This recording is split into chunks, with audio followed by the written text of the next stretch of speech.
beautiful thing, right now. Rise and shine, it's a beautiful day. I am alright.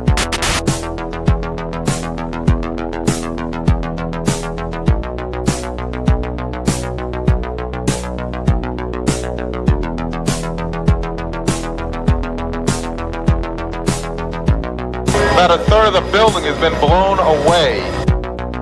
This is the bridge to the white lights.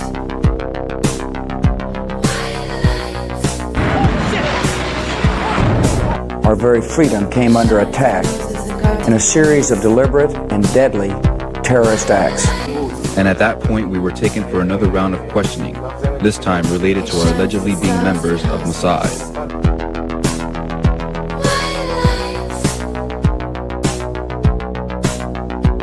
Crazy evil.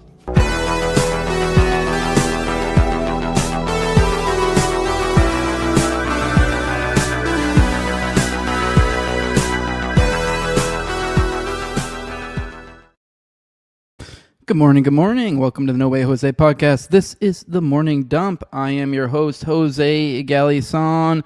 It is September 30th, Tuesday morning. I got to run in today. Hope you guys have done something productive as well. Let me know on the Rumble if things are working out right, because I'm getting an error, but then I see people in the chat, so I think we're good. So let me know, any of you guys Rumble people, if we're good. I think maybe that's just StreamYard being screwy. But good to be with you guys today. We have a decent amount of stuff to go over today. We got a lot going on the Gaza-Israel front, new proposal. We'll talk about all that and some other foreign policy stuff. The letter, Charlie's letter supposedly came out, and also we're going to be covering this, was it Howard Rubin, I think his name is? Another Epstein-like figure who came out of the same, essentially the same stomping fields, or whatever the hell the expression is there. We'll go through all that and more. While we wait for more of y'all to roll in, let's go ahead and get a video going in here. I've got a few for you guys this morning I think you guys will like. Let's go ahead and play this first one. This one's just a funny, and then we have ones that are a little bit more, I guess, substantive, you could say. So, all right, let's go ahead and play this one. Still waiting on somebody to sound off from Rumble. Let me know if it's working over there. But let's go ahead and let's play on this one. This is leaked footage of the creation of Brylan Hollyhan.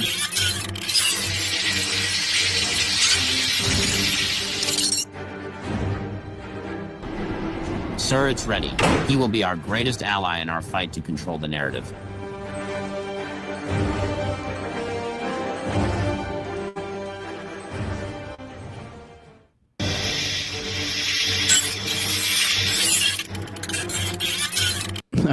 All right. Well, that was just stupid. That was just a silly to start off. But let's go ahead and get into the generals and their goofiness. Apparently, we got some clips of the little talkie talk that Hegseth gave to some of his generals. I haven't heard anything particularly for getting into some of the crazier conspiracies about it being some loyalty test. I think I might have been on the money, and it was kind of a rebranding moment that they're taking advantage of. But I know we got some funny stuff out of it. So here's him fat shaming all the fatties in the military. So this is fun.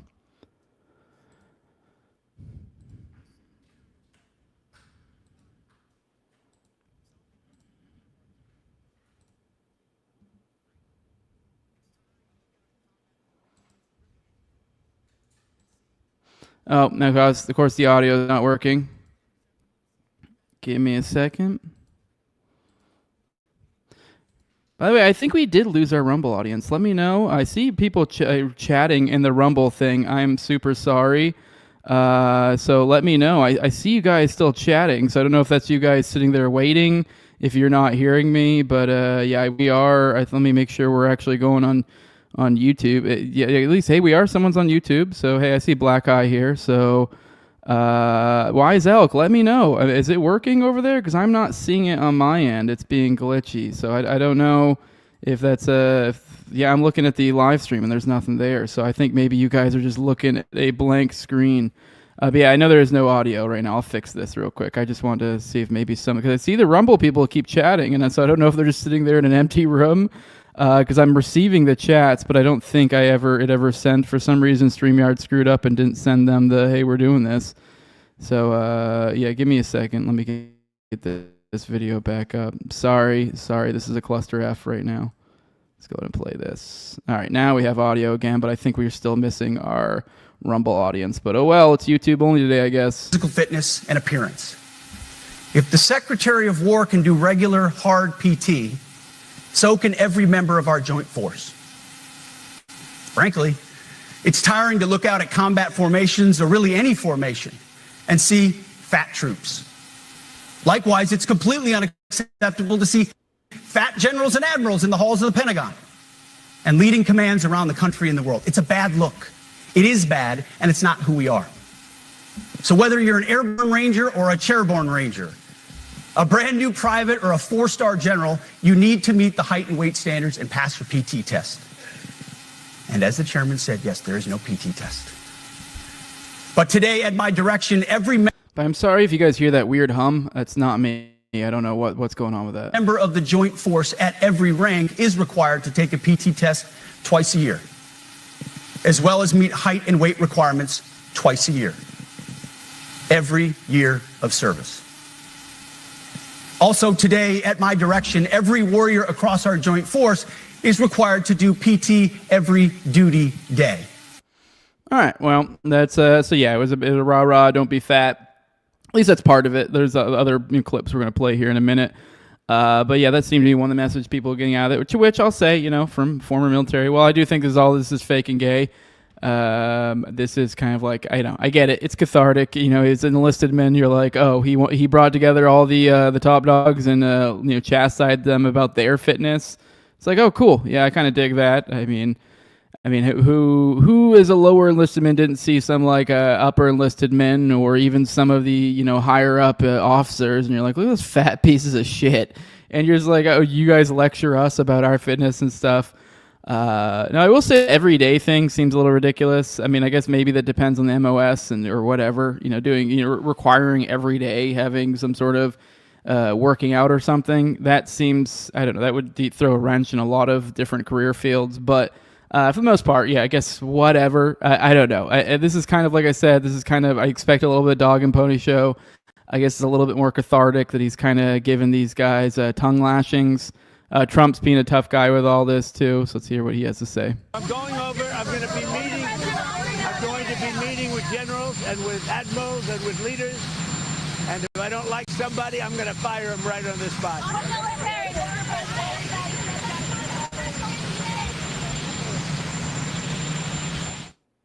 I'm going to be meeting. So yeah, we got Trump talking tough here, saying he's going to fire generals. Here's another clip. So let's go and play this. It's a truth as old as time. And since waging war is so costly in blood and treasure, we owe our republic a military that will win any war we choose, or any war that is thrust upon us.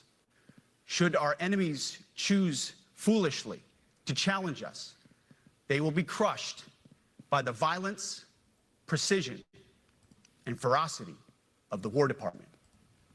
In other words, to our enemies, F-A-F-O. If necessary, our troops can translate that for you. Another way to put it is peace through strength, brought to you by the warrior ethos. And we are restoring both. All right, whatever. Like I said, it just kind of seems like generic kind of fucking. And then a lot of people pointing out too. I've seen people here saying, how there's a cultural clash and how there's a dramatic effect and how only one or two guys cheer here. I think that also might be the maybe not understanding for whether it is Hegseth or the media or some combination thereof, or just not understanding kind of the vibe of military, procedure, I guess.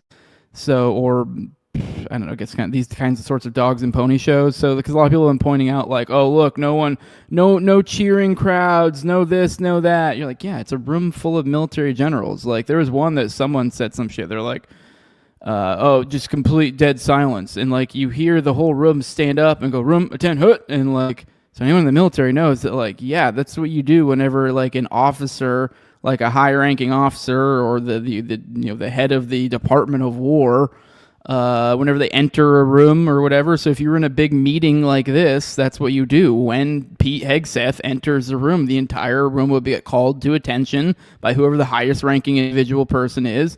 They'd wait for him, Hegseth, to come in and to either tell them at ease or whatever, and then vice versa. Whenever he leaves, essentially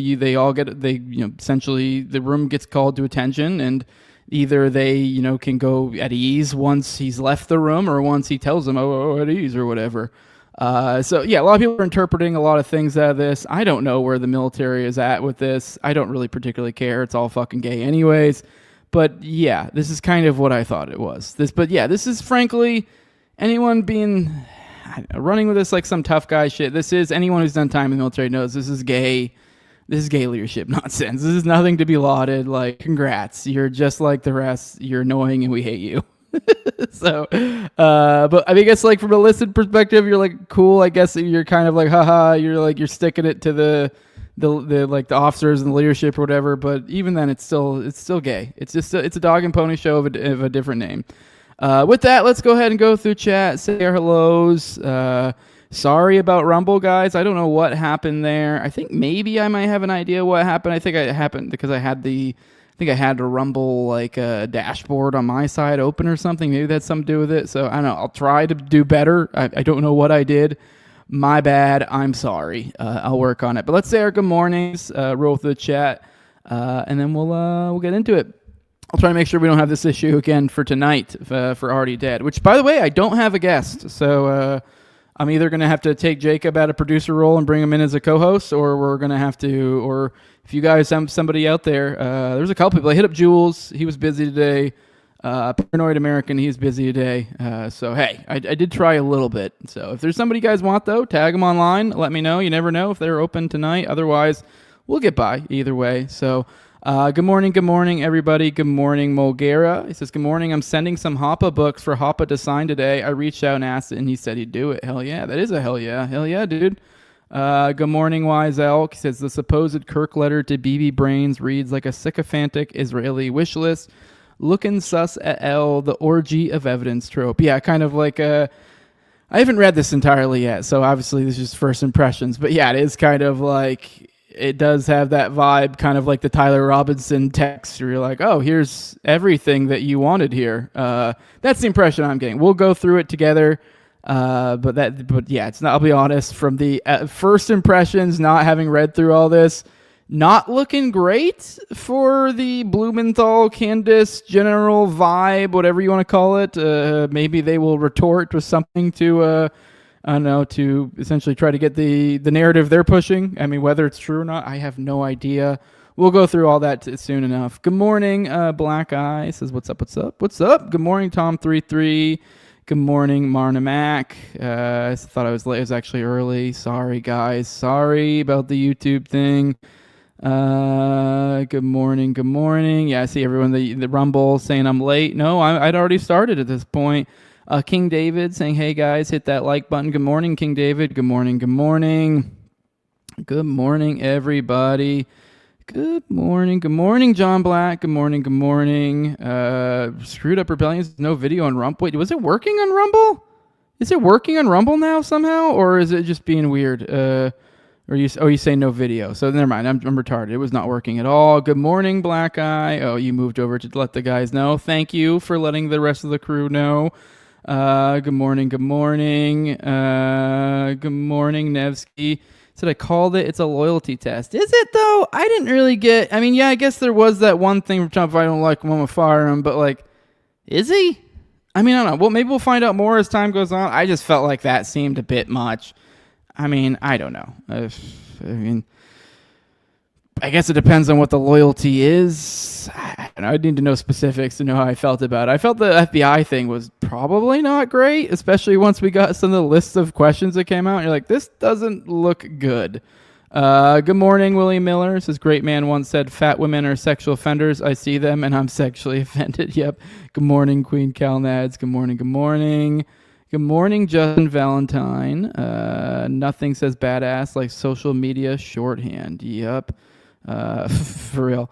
Good morning, Jake Moore. It's convenient for Hegseth to call us a republic when giving a rah-rah speech when our actual constitutional republic rules don't allow for a single major military action for the first 80 years. Yeah, I think we're not even supposed to have the standing army or military. I forget how it's fucking phrased or whatever, but like I think technically even the military, just generally speaking, is unconstitutional. If I recall correctly, I think they like vote on it semi-regularly because it's like the loophole is essentially like they're able to like vote or make a call for. I'm talking a mass a little bit there, but I vaguely recall this forever ago. Like they're able to, like every so often, if it's 4 years or however often, they make some sort of vote, essentially being like, essentially we still need this kind of deal. But the initial idea was that like, oh, we would come together with the military in times of need, essentially, whether that be like through, writs or whatever the hell they did, like the different, anyways. Yeah, I mean, some of you guys probably know what the hell I'm talking about, but yeah, we're so far outside the bounds of constitutionality, it's ridiculous. So yeah, you're not wrong.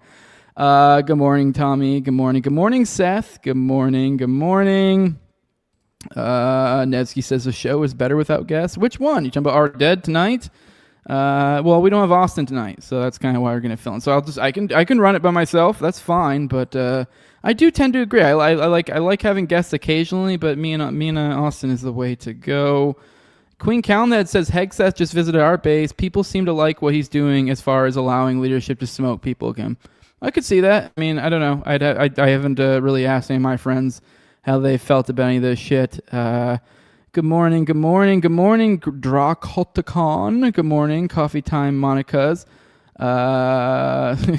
You're leaving us, Wise Elk. I think you may not have got the message that we're over on YouTube. Bummer. I hate that I lost some of the Rumble guys, but I get it.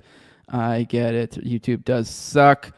Seth says, if you are writing a letter to influence a foreign leader, you don't make it have all of your worst thoughts. If you read between the lines even a little, it sounds like Charlie loves Israel and thinks his leadership is very flawed. Charlie knew the talking points and leaned into them. I don't think he meant for it to be read by the general public. Yeah, I haven't read this yet, too, but that's also another thing, like, gotta keep into, like, there's certain ways of writing. Like, I was just mentioning the military. Like, if I got, like, there were times I, like, got in trouble and I have to, like, write rebuttals and stuff like that, like, kind of, like, in a bureaucratic type of, here's what I did and here's why I disagree. And it's point being is that there's different writing styles, and like in this bureaucratic type thing, like I haven't read this letter, but I'm just saying from the little bits I've seen, I could totally see it being something like that. Like Seth is correct. He's speaking to a foreign, the leader of a foreign country who likely probably has some sort of large financial ties to. It's like a lot of people have also pointed to some of the texts and this and that from some of the, I don't know, like the Ackmans or this or that, and been like, oh, see, they're on great terms or whatever. And you're like, yeah, but he's like his billionaire donor. Like, he's not going to be like, listen here, fucko. Like, of course he's got to do it in this flowery, faggoty, bureaucratic language that like kind of hems and haws, and like you kind of have to read between the lines. It's in the speech. It's like everyone's seen the jokes, the memes that are like, the work speak / what it really means or whatever, like I don't know, like the one that Trump's been ending his shit with recently, like the not for whom it may concern. It's like the thank you for your attention to this matter. Like that's like there's always like the meme that's like the joke that like in corporate speak that's fuck you. Because if you are ending your email, your corporate email back and forth, that is kind of a little bit of a dig. Like, thanks for paying attention. Like, it's a little bit backhanded. It's yeah. Yeah, point being is, yeah, you do got to keep in mind what's the medium. This is also Charlie Kirk. So if we're saying, oh, he may have had some disagreements with Israel or this or that, I know a lot of people are clowning, like, oh, this is the guy you're saying. Like, I haven't read it yet, so I don't know, but it's like, yeah, but he also was a pretty judicious guy. So it's like, he also wouldn't be an idiot that'd be writing emails like "fuck you, Bibi." Like that's doesn't seem his style. If anything, he would definitely put it into a very flowery type language, like what I think we're probably gonna end up reading. So so Seth's saying it doesn't detract from Candace. Okay, yeah, I haven't read it yet, so I know a lot of people are clowning on that. So good morning, Uncle Ted. Goy Slop starting to trend on X. Literally the best description ever for this nonsense. Yep. Good morning, everybody. You're talking about this show is better without guests. Okay, well, I appreciate that. Well, I don't do a whole lot of guests on here occasionally, so I do appreciate that. But okay, cool. Well, thanks. Yeah, I think so too. I think the format's a little bit better, but it's good to throw in a little bit of a switcheroo every now and then. So especially if it's something related to like I like to get people on for like segments. Like I have Ken on where he has something he's covered recently, or gets one of the foreign policy guys on or something.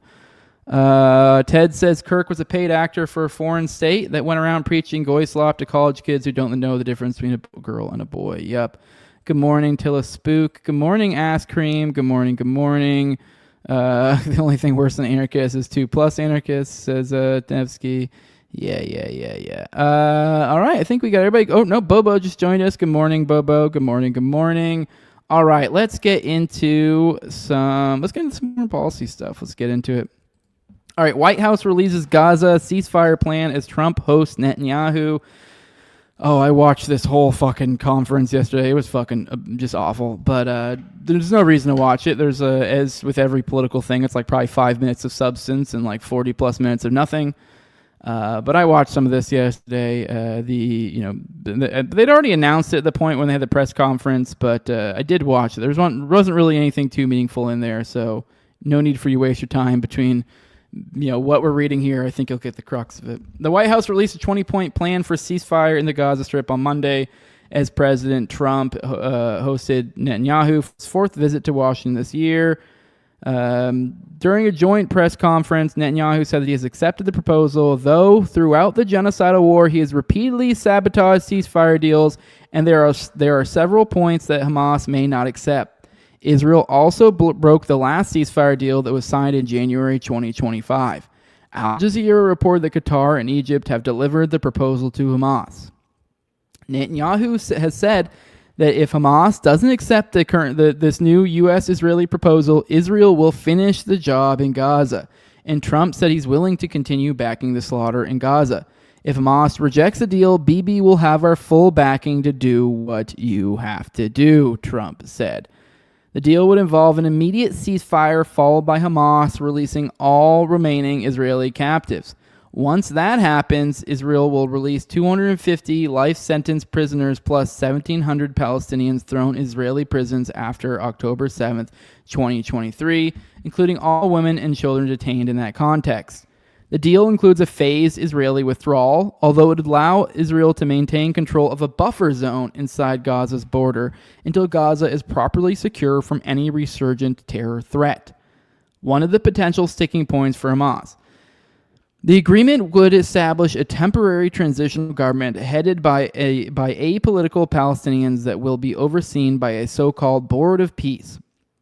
Trump will be the chair of the board, and former UK Prime Minister Tony Blair will also be involved.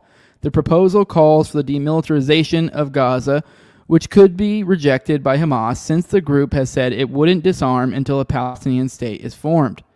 Under the U.S. plan, the U.S. would work with Arab and international partners to develop a temporary international stabilization force to immediately deploy in Gaza. The deal suggests a reformed Palestinian Authority could eventually take over governance in Gaza, an idea Netanyahu has repeatedly rejected. The outline also says that if the deal is implemented, it may lead to a credible pathway to Palestinian self-determination and statehood. But it doesn't mention the Israeli-occupied West Bank, where Israel continues to expand illegal Jewish settlements. The proposal also says Israel will not occupy or annex Gaza and that no one will be forced to leave Gaza, a break from Trump's previous calls for the removal of the Palestinian population, which Israeli officials have used to push for the ethnic cleansing of the territory. The following is the full ceasefire plan as outlined by the White House. This is President Donald J. Trump's comprehensive plan to end the Gaza conflict. 1. Gaza will be a de-radicalized, terror-free zone that does not pose a threat to its neighbors. 2. Gaza will be redeveloped for the benefit of the people of Gaza, who have suffered more than enough. If both sides agree to this proposal, the war will immediately end. Israeli forces will withdraw to the agreed-upon line to prepare for a hostage release. During this time, all military operations, including aerial and artillery bombardment, will be suspended, and battle lines will remain frozen until conditions are met for the complete staged withdrawal. Within 72 hours of Israel publicly accepting this agreement, all hostages alive and deceased will be returned. 5. Once all hostages are released, Israel will release 250 life sentence prisoners plus 1,700 Gazans who were detained after October 7th, including all women and children detained in that context. For every Israeli hostage whose remains are released, Israel will release the remains of 15 deceased Gazans. Once all hostages are returned, Hamas members who commit to peaceful coexistence and decommission their weapons will be given amnesty. Members of Hamas who wish to leave Gaza will be provided safe passage to receiving countries. 7. Upon acceptance of this agreement, full aid will be immediately sent into the Gaza Strip. At a minimum, aid quantities will be consistent with what was included in the January 19th, 2025 agreement regarding humanitarian aid, including rehabilitation of infrastructure, rehabilitation of hospitals and bakeries, and entry of necessary equipment to remove rubble and open roads. All right, there's more and more of this. I'm not going to read all of it. I was considering reading it all, but at the end of the day, what it kind of comes down to is, this sounds great. It sounds great, but what are we getting here? What are we getting here? Let's listen to a little bit of what Netanyahu had to say, a little bit of this speech where this stuff comes up. Let's see what he has to say. 1 second. I think we should understand that we're giving everybody a chance to have this done peacefully, something that will achieve all our war objectives without any further bloodshed. But if Hamas rejects your plan, Mr. President, or if they supposedly accept it and then basically do everything to counter it, and Israel will finish the job by itself.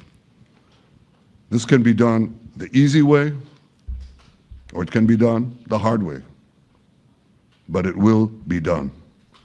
We prefer the easy way, but it has to be done. All these goals must be achieved because we didn't fight this horrible fight, sacrifice the finest of our young men to have Hamas stay in Gaza and threaten us again and again and again with these horrific massacres. So as our friend of the show here, Rage Charles said he's going to let Hamas, which he funded, commit another false flag so he can do whatever he wants. This fucking dude is insufferable. Obviously pointing out to the idea if Hamas rejects this, then we'll finish the job. So there's this big poison pill that both Netanyahu and Trump made a specific point to mention that if they don't accept this or if this or that, then we're going to finish the job. This is all or nothing. You got to accept it. And it is a little too good to be true. And perhaps it is. We're seeing early signs. I think perhaps it is a little bit too good to be true. But hey, we got apologies to the Qatari PM, Prime Minister. We got Netanyahu expressing deep regret for bombing him. So, a private call between Netanyahu and Trump giving an apology to Qatar. So, and a little bit of, I guess, something, although I don't know the specific exactly what he said. But on the flip side, we're seeing, ripples from the past. So do you guys remember back when we had the initial Gaza deal, right when Trump was taking over, and these two fucking pieces of absolute shit, Ben Gvir and Bezalel Smotrich, were back then as well, threatening to leave the Likud alliance in protest of the deal. Now here they are doing the same. So from this OSINT defender, appreciate John Black for tagging me in this. He says, as Israeli Prime Minister Benjamin Netanyahu attempts to keep his fragile government together, it has been decided that the Israeli cabinet will not vote on the entirety of the 20-point comprehensive plan announced yesterday by U.S. President Donald J. Trump side by side with Netanyahu, which I do want to mention. This isn't the first time. One thing that was said throughout the course of this thing was like, oh, all the parties have agreed to it. It's just on Hamas to agree. It's just on Hamas. Oh, Hamas just needs to agree. Hamas just needs to agree. Hamas just needs to agree. Hamas just needs to agree. Making it sound like everything has been agreed to. It's literally just Hamas needs to give a thumbs up. But that's not the case whatsoever, as you can already see in this one tweet, and I'm going to show you with other examples as well. Apparently they haven't even voted on it, which is, I guess, is a necessary step here for some reason. But I guess the Israeli cabinet's supposed to vote on these sort of things, and it hasn't even been voted on or anything, and yet it's already being flouted about as if this is a done deal. So this included the eventual withdrawal of the IDF from Gaza. This comes as Ben Gvir and Bezalel Smotrich, alongside other far-right extremists in the government, are threatening to resign once again if the 20-point plan is even brought to the government for discussion by Netanyahu.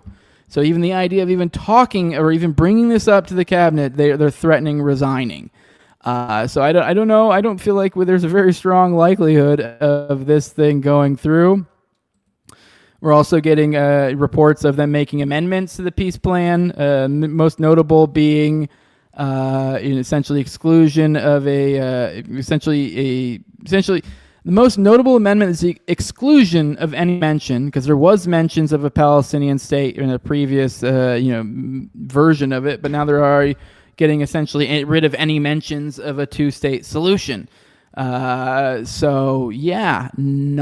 looking so great. What else we got? Then we also have reports of apparently Netanyahu saying in Hebrew that he has no intention of withdrawing IDF troops from Gaza, claiming, in quotes, "No way, that's not happening," contradicting the statements made during the press conference with Donald Trump. Now, once again, this is just a sources say type thing. Actually, wait, right here, never mind. So Netanyahu reveals to Hebrew audiences after the press event where Trump revealed the 20-point plan to end the war in Gaza that he has no intention of withdrawing Israeli troops from Gaza. No way, that's not happening. All right, let's see. Or I'm gonna have to read it to you guys. It's in Hebrew, and obviously, I guess we'll to some extent have to just trust that the translation's correct here. But I mean, it is from an account called "I Really Hate You," so maybe this is some sort of joke. This is Drop Site News, though. That's Ryan Grimm's, outfit, I think. So this would be a little bizarre. But let's go ahead and watch this. I guess this is legit. All right, let's watch it. So Prime Minister, how do you sum up the visit? It was an excellent visit, the beginning of the UN, as well as the ending in Washington. This is my fourth visit to Washington since President Trump took office. This is a historic visit. Instead of Hamas isolating us, we turned the tables and isolated Hamas.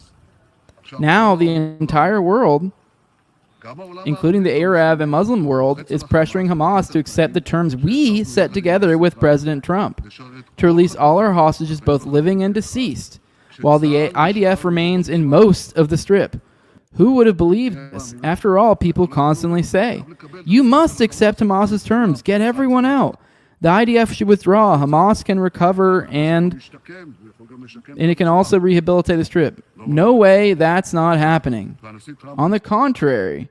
Okay, so let me see. So I guess there's a little bit more.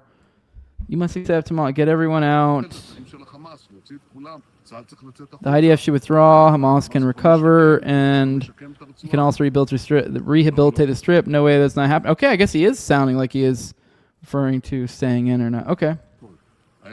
On the contrary, and President Trump added that if Hamas refuses, he will give Israel full backing to complete the military operation and eliminate them. That's why I think, from every perspective, it was an excellent visit.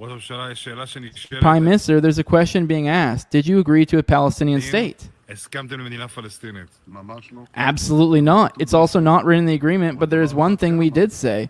that we would strongly oppose a Palestinian state. President Trump also said it. He said he understands it. Well, I don't think he said that. He also said at the UN that it would be a huge reward for terrorism and a danger to the state of Israel. And of course, we won't agree to it. Just thank you very much, Prime Minister. Okay. All right. Well, this is from his own mouth. So yeah, here's an article on that. So in this video right here, he said that the proposal would allow them to stay. So yeah, according to the outline released by the White House, the ceasefire proposal does not envision a permanent Israeli military occupation of Gaza. It calls for a phased withdrawal that would happen as Gaza demilitarizes and the IDF hands over territory it controls to a temporary international force. The deal calls for Israel to hand over all the territory it occupies to the ISF until it's completely withdrawn from Gaza, except for a security perimeter around Gaza's border with Israel. But the deal says that Israel will withdraw from the perimeter once Gaza is properly secure from any resurgent terror threat. So yeah, I mean, obviously he's going to deny that that's the case. He's going to say that, oh, it's a terror, whatever, the entire time. So yeah, this seems to be a little bit of a deceptive type situation being flooded about as, oh wow, this is super great. And I guess if it was what it seemed like on its face, hell, I think there was even, if I recall correctly, I think it was the initial steps was something like 72 hours. Within the first 72 hours, I think Hamas was supposed to turn over all the hostages. And then I think after that is when Israel is supposed to like give back their hostages and start owning up to their side of the deal. So point being is I'm pretty sure even by this current deal, like I think the little bit of leverage that Hamas does have literally goes out the door, like basically like right off the jump. So from like anything keeping Israel from having any sort of, any legitimate reason aside from not being ghouls, yeah, that's going to be out the window, like right off the jump. And then they'll be like, well, there's no reason not to destroy them. They're terrorists and they don't even have any of ours. So yeah, I'd expect that soon. On the flotilla, it's about 250 miles out now. I guess it's about 100 miles out from the high risk zone. So that's where they are. They're getting close to they're getting close. So we'll see. I don't know how this flotilla thing's going to work, but who knows? You never know. Some weird outside thing. I know everyone likes to clown on old Autism Tits McGee. But she, I don't know. This is some brave stuff. I think there's a good chance these people could meet their ends here. And honestly, I think as many of these are coming now, there's actually a weird outside chance this could have some sort of significant impact. So, I mean, we've already got, what was it? The Spain warship that was escorting them to their area. I don't think they're planning on going with them. Look right here. Spain and Italy deployed warships potentially help the flotilla after multiple boats came after drone attack in the Mediterranean amid Israeli threats.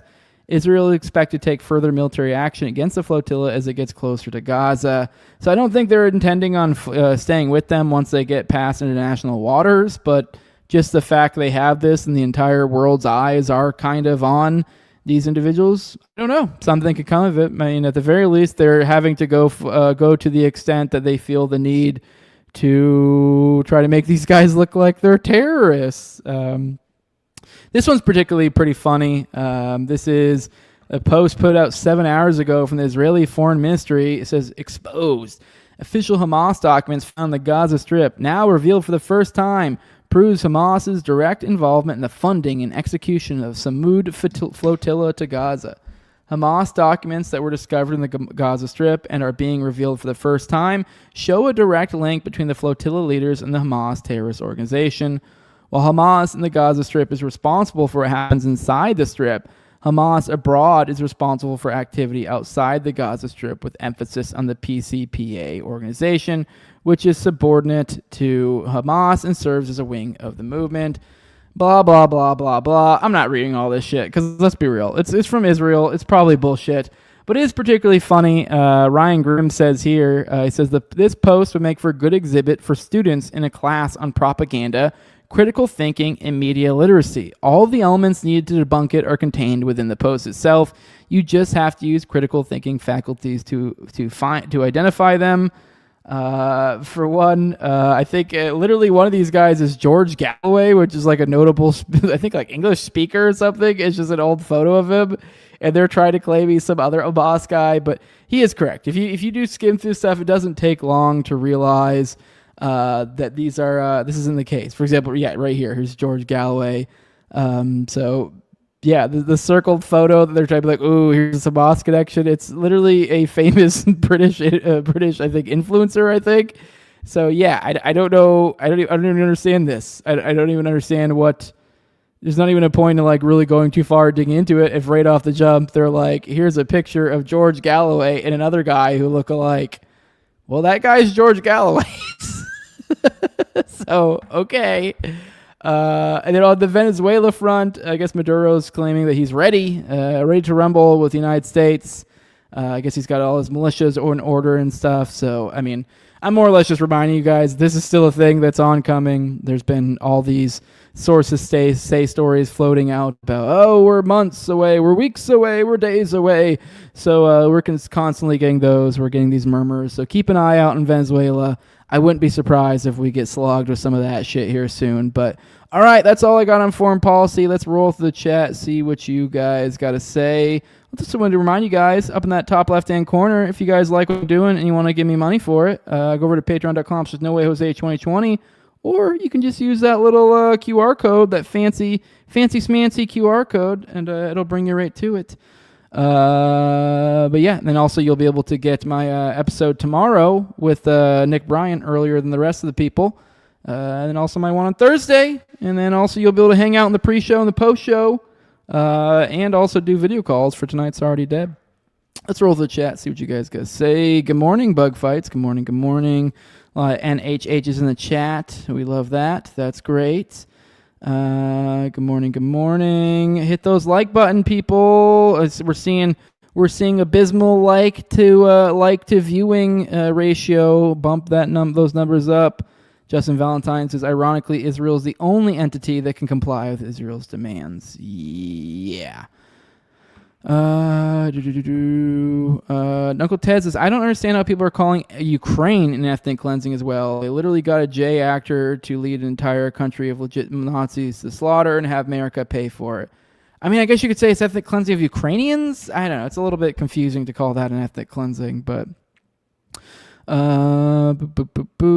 else we got in here? Good morning, everybody. Justin says they pulled this same shit with Arafat for decades, talking about the whole deal. Yes, for sure. A Jew apologizing. Bibi definitely did not want to do that. More evidence: Trump is not controlled by Israel. I'd be interested to hear the exact wording of that so-called apology. Good morning, Fire Pixie. Good morning. Seth says Israel has broken the most ceasefires of any country on earth. Formal peace treaties have no value with them. Exactly. They've already expanded that he's never leaving, says Rocco Catan, for sure. Good morning, Conrail. Good to see you joining the chat. Good to see you. Tommy says, guys, I speak a little Hebrew. He's actually saying he's gay. Checks out. Ooh, good morning, Doc Shelley. I see you joining an N Tower. Dracotan fucked it up. That's great. Good morning. Who else we got in here? Anybody new? Justin says Gaza was stolen from Egypt. Golan Heights was stolen from Syria. West Bank stolen from Jordan. Those areas were never Palestine. Israel was Palestine. Yup, it's just a thieving state all the time. Holy shit. Black Eye says they held Galloway on terror charges today. I did not know that. That's interesting. Or I wonder if they're making that's the connection they're making. But even then, the other picture that they're circling is not Galloway. So these are two different guys that they're circling. It's not even the same guy. Good morning, Noname. It says morning, Jose and Dumpers. Better late than never. For sure. Good morning, Tower Gang NPC. Good morning, Michael S. Says that title, Free Palestine. Hail Hitler for sure. Or Nigga Heil Hitler. Yeah, I forgot about that part. Good morning, Eris. Good to see you in here. Good morning. What else we got? I know, I got to get a crypto QR code once I figure out crypto. Good morning, Swedish Doom Goblin. Goblin can't wait for more war refugees, he says. Venezuelan refugees is a surprise. Wasn't on the roster before. Who knows? Maybe they do good roofing. Who knows? We'll never know. Or maybe we will know. Good morning, Emily. Good morning. It says the outro yesterday was fire. It was. That should almost be like the regular for sure. John Black says, did anyone see that Israel sent Ukraine some missiles this week? They owe me 160. Yeah, I did see that shit. I think it's technically ours, I think, though. It wasn't really Israel sending it. It was like we gave it to them, and then they no longer can use it, I think. And since they no longer can use it, we're sending it to Ukraine. Essentially, we gave it to them on loan, I think, is essentially my understanding. So it's not exactly Israel giving it to them. It's more just us taking some stuff from Israel and putting it in Ukraine. So, but many such cases.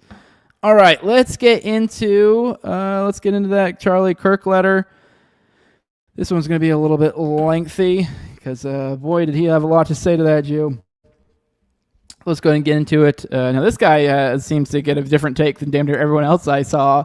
Whoever this is, Furzin Gozukara. That's a fun name. Literally, Israel murdered Charlie Kirk. Here's the evidence that you need. Okay. He seems pretty cocksure about this. That's not the vibe I've been hearing from most people on the interwebs, but we'll go through it together. All right, this is, for those who forget, I guess, the story here, this was floated out that there was a letter sent to Netanyahu. It was like within the day, basically, of Charlie's death that Netanyahu was referring to a letter and then also referring to a visit. I'm not sure if the visit will get referenced in here. Perhaps it will, because it was like, oh, I invited him to come over. So maybe this was like a response to that invitation or something.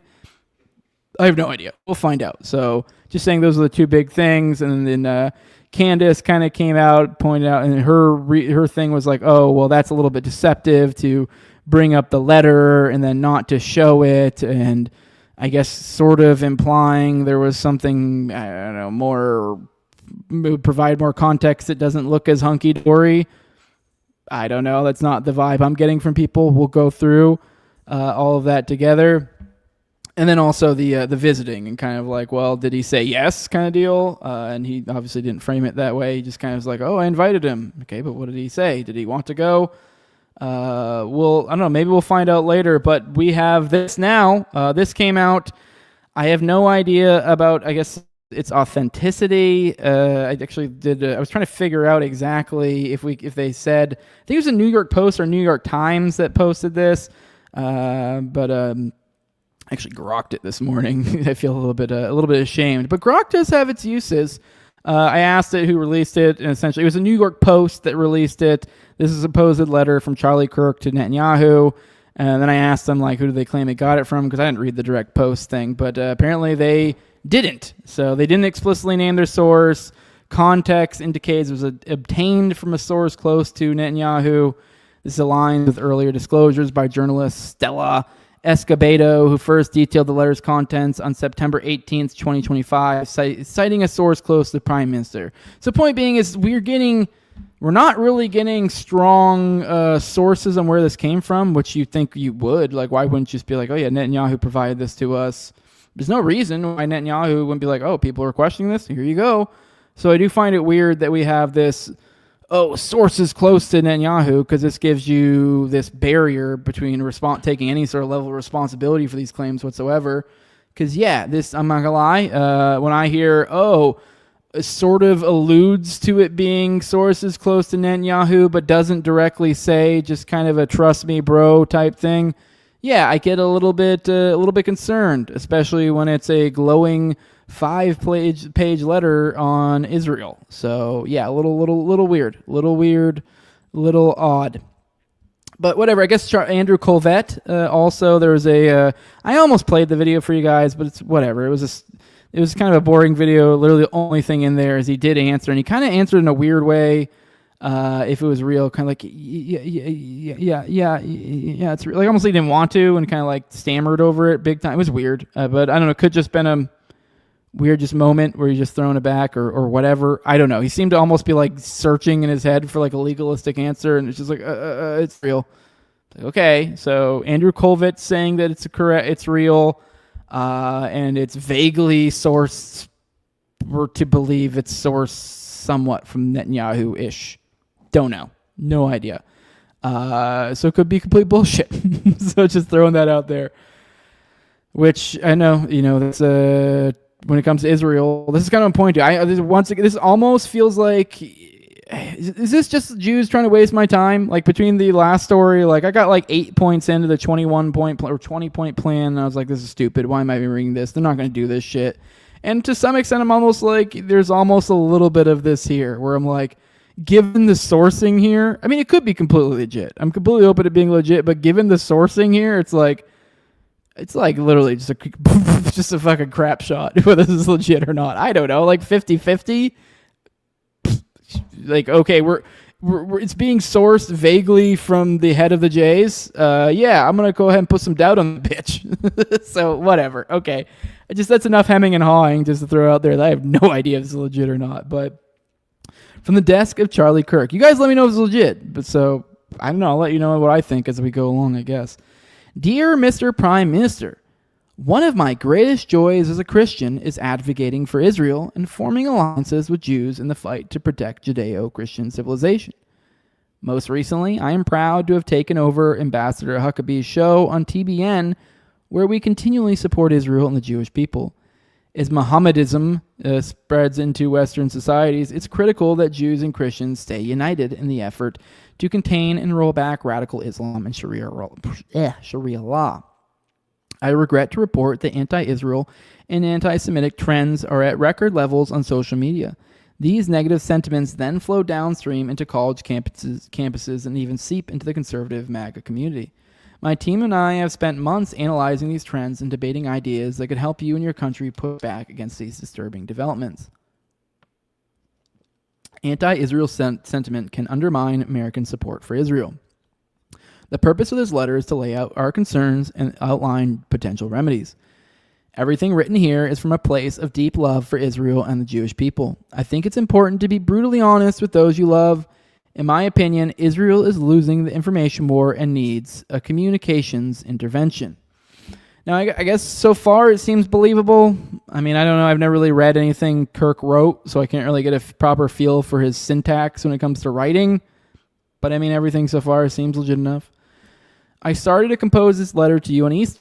I should have been focused on my family, but I was getting bombarded with messages about the Israeli army making it difficult for Christians to access church in Jerusalem on Easter.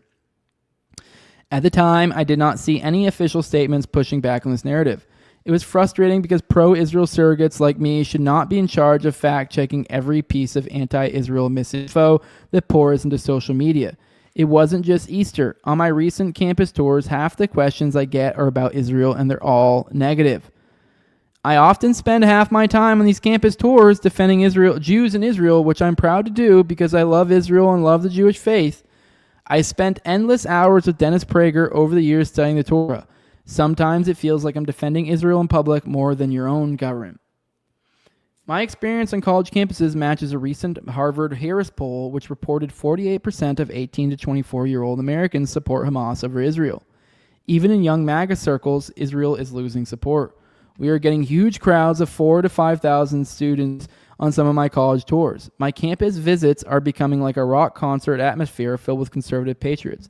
Yet on these campus visits, I'm constantly confronted with Israel is an apartheid state. Why does Israel conduct ethnic cleansing? Why is America subsidizing Israel's genocide against the Palestinian people? Is American aid helping to subsidize Israel's free healthcare? Israel and the Jews are running U.S. foreign policy. Israel and Jews are responsible for 9/11. Defending Israel is not in our U.S. national interest. Why is Israel trying to drag us into a war in the Middle East?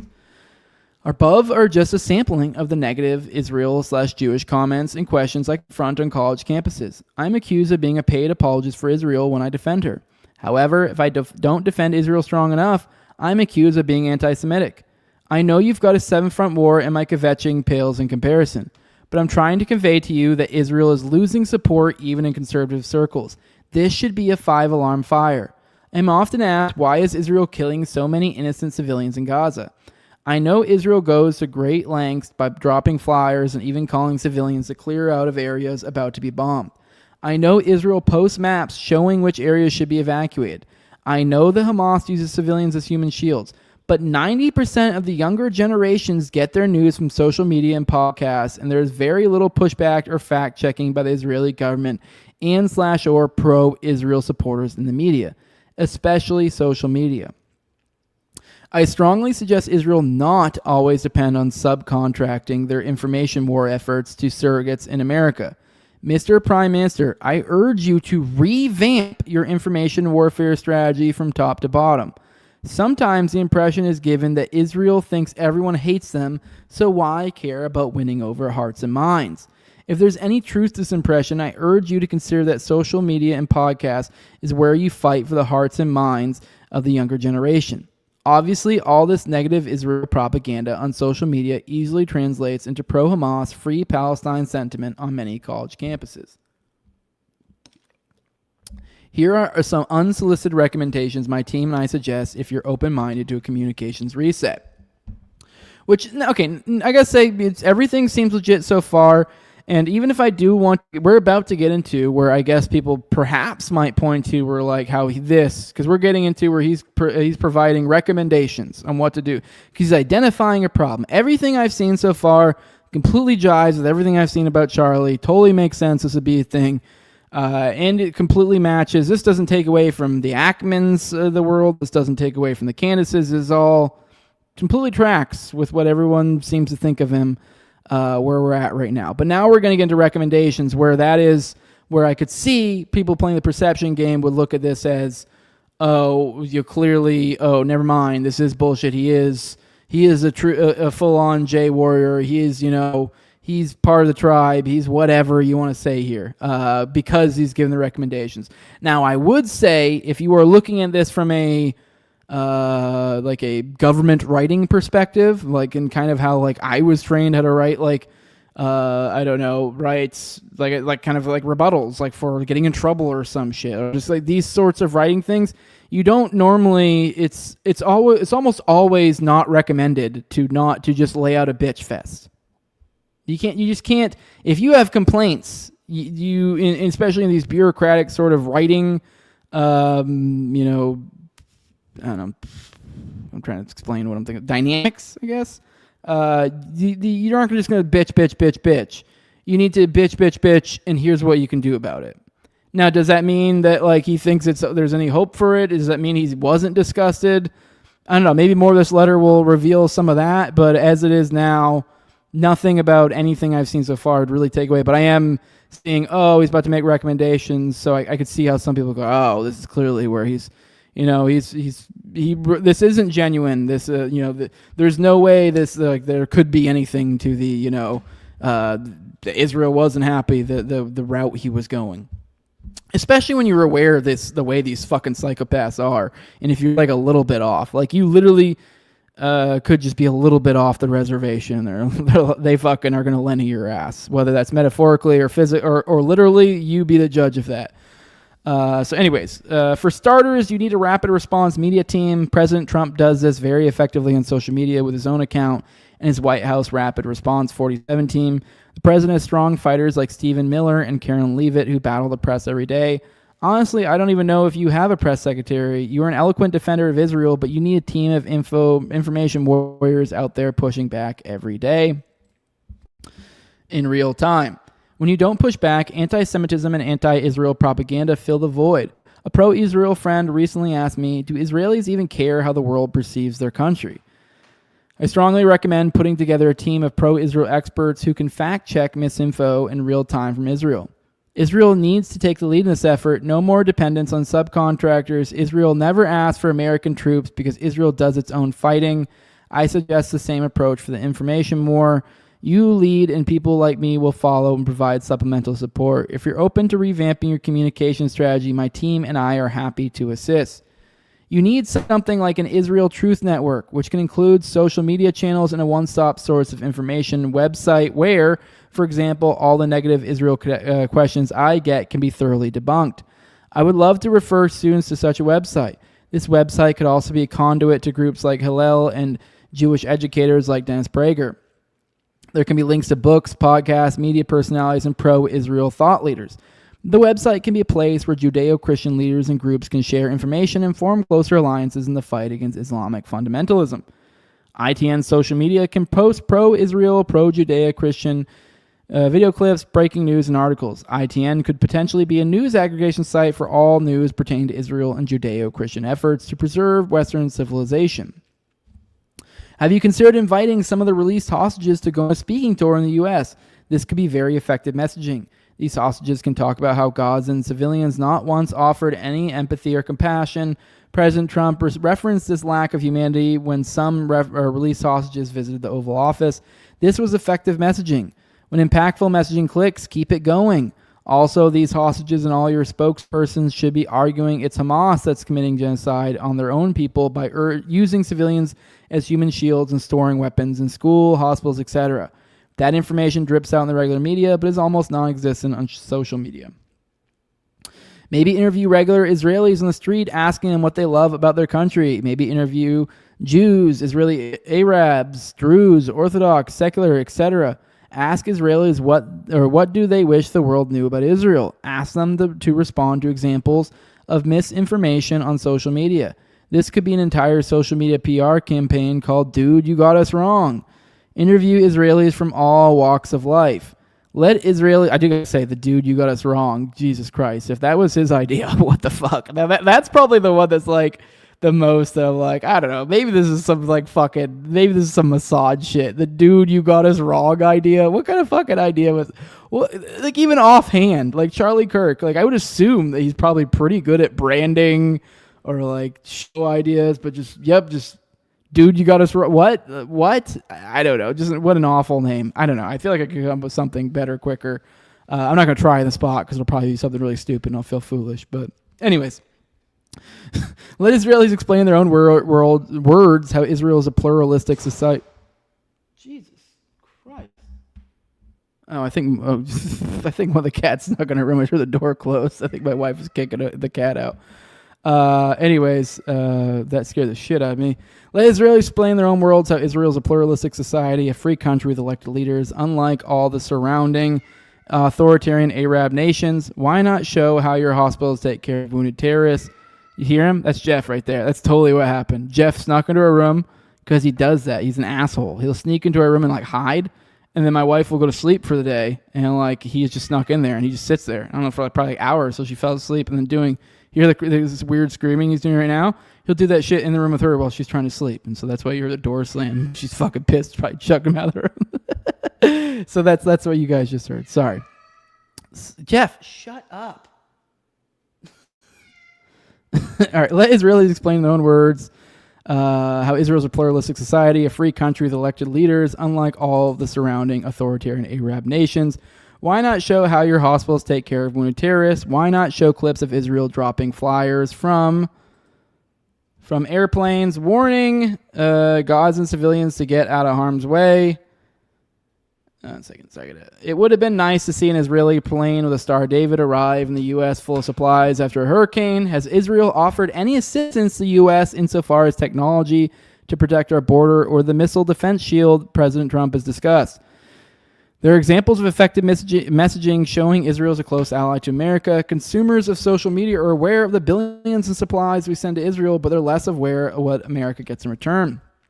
You and your team need to make the argument in social media that Israel is a great friend of America and is vital to U.S. national security. Israel needs to better portray itself as a member of Team Humanity. Israel needs to establish a baseline of her identity. To run an effective messaging campaign, you need a clearly defined message. This message should be homegrown from Israel. In other words, create original content from Israel. Videos and visual feed social media. Keep these edited clips short, under 1 minute, and post the best ones on the Israel Truth Network.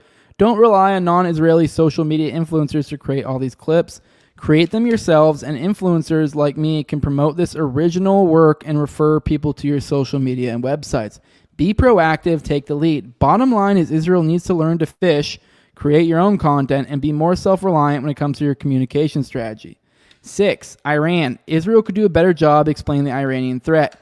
Among the many conservatives who support Israel, there's a concern that America could become entangled in a quagmire in Iran. My generation grew up with disasters in Afghanistan and Iraq. We were promised there were WMDs in Iraq, which proved to be a lie. Our generation was also lied to by the governments of Israel and the U.S. that COVID vaccines were safe and effective. Israel intelligence missed the boat on October 7th, but we're supposed to trust Israeli intelligence 100% that Iran is on the cusp of obtaining nuclear weapons. He's getting a little sassy with this one, especially if you read corporate speak. Young conservatives are very skeptical of government proclamations. We don't fully trust intelligence assessments. Right now, it seems like Israel is primarily relying on Americans to make the case for attacking Iranian nuclear sites. These arguments get a lot of blowback in MAGA circles. Other than you, Mr. Prime Minister, I see very few Israelis making their case in the media, social media, or podcasts. Many agree with you, myself included, that Iran should not get nuclear weapons. At the same time, I share the concern that Israel or that America will get sucked into another endless war, costing thousands of Americans' lives. Where are the Israelis who are arguing their case to win over public opinion? Israel should be making its case 24/7 on social media, including long-form, English-speaking podcasts and social media channels and websites, such as the Rapid Response Team and ITN. 7, a paradigm shift is needed in how Israel presents itself to the world, especially on social media.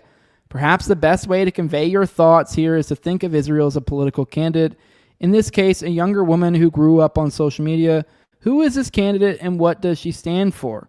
Right now, there's essentially a massive negative ad campaign spreading on social media.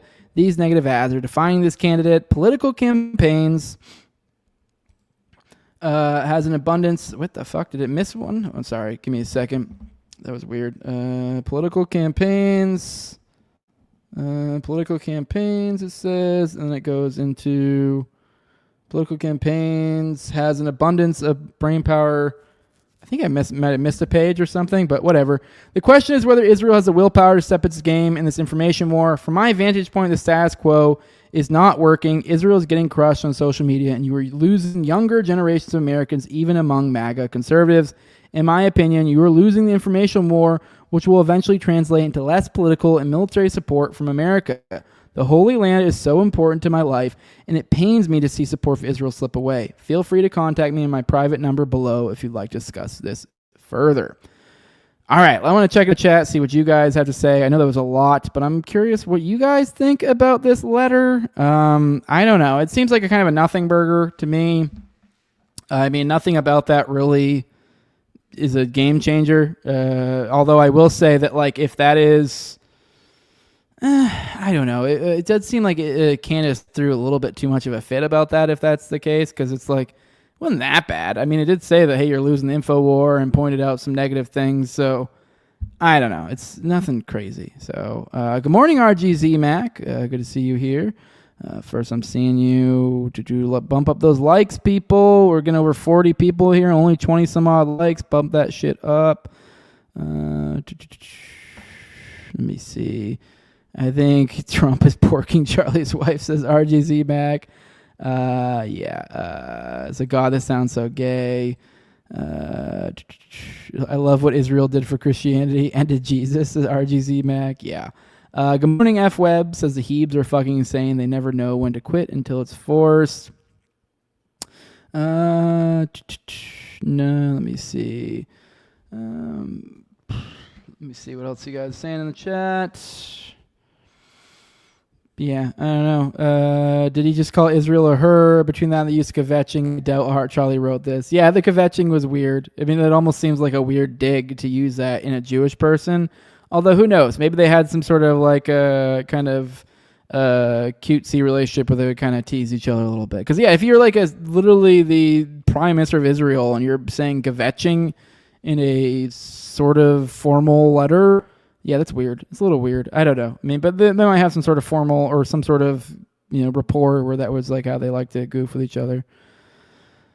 Yeah, Tom says I put my money on whoever wrote this wore a tunny hat. Perhaps although it's not that unbelievable after reading it that this is a nothing burger and this is from him though. So I don't know. I think he's trying to convince Bibi not to take him out because Kirk failed at changing views on Israel. That'd be interesting. Perhaps. Let me see. Bunch of towers. You guys said the N-word a couple times. That's nice. Let me see. Anything else in here? Hit those like buttons, people. Let me see. I'm about 7 minutes back. Man, you guys are chatty today. You guys are chatty. Oh, I see you guys cut up to the cats. Ask Cream saying it's his cats. Yeah. Everyone likes when Jeff makes an appearance on the show. Let me see. You guys are having religious conversations in the chat. That's nice. Let me see. My nigga Jeff didn't do nothing, says Fire Pixie. Yep. Free Palestine, says Jeff. Says Draco Catan. Rumble better be fixed tomorrow. What even is this chat, says Tommy. I'm sorry. I'll have it fixed for you tomorrow. I think I know what happened, so I won't do that again.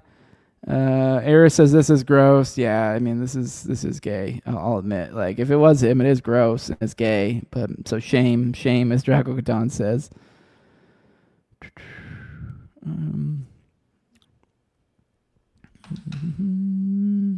This chat is gay, says Tommy. Let me see. The date of the letter also matters. I would assume is before Dave Smith debated Douglas. That's a good point. Did I exit out already? No date is provided. Let me see if the top one has a date on it. No, that's a good point. I didn't think about that. Date is significant here. I'd like to know when the date was here. More church, or God discussion. That's great. It's great. Let me see. Everyone's saying hi. Dave Smith said he received a text from Charlie saying he agreed with him on most of what he said, says Seth. Yeah. So, although, I think technically what he said here, I mean, you could construe that as being perhaps most, if you're being generous, because he was pretty hard on the Iran stuff. You also got to think he's also talking to Netanyahu, so he's probably downplaying stuff big time. So, all right, let's get into some more. This is Mel. She said, fascinating. You want to tell me that Netanyahu released the letter Charlie Kirk mailed him in May, so theoretically in May, which instructed him to reshape your Hasbara department into a political campaign headquarters with campaign narrative experts.